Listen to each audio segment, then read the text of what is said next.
Benarkah Salomo jatuh karena wanita? Alkitab tidak pernah bilang masalah utama Salomo itu wanita. Masalahnya lebih dalam. Salomo jatuh karena kecanduan pengakuan atau validasi. Di awal hidupnya, dia minta hikmat bukan kekayaan.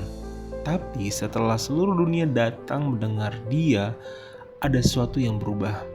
Ia membangun istana lebih lama dari Bait Allah dan bahkan mengumpulkan emas yang Tuhan larang dan menikahi ratusan istri, bukan karena cinta, tapi reputasi.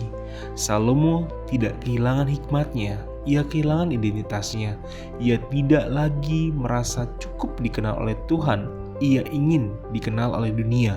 Dan akhirnya dia menulis, semua sia-sia. Sebenarnya Salomo itu gambaran kita. Kita sedih kalau tidak dihargai, takut ditolak, ingin dipuji. Sejak manusia jatuh, kita kehilangan rasa aman bahwa diri kita sudah cukup. Itulah sebabnya hikmat tidak menyelamatkan Salomo. Lalu, bagaimana dengan Yesus? Yesus sebelum melakukan mukjizat apapun, Tuhan berkata, "Inilah anakku yang kukasihi."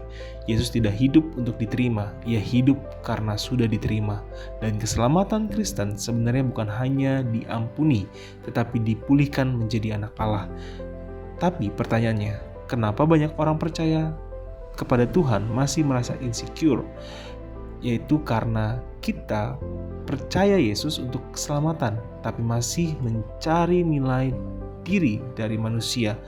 Hari Minggu kita dengar Tuhan mengasihi kita, tapi hari Senin suasana hati kita ditentukan komentar orang.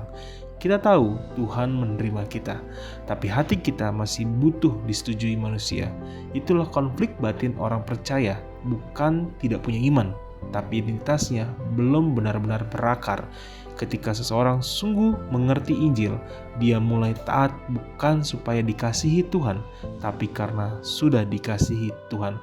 Dan sejak itu, kebutuhan akan validasi perlahan mati. Menurutmu, kita hari ini lebih sering hidup sebagai anak Tuhan atau sebagai pencari pengakuan?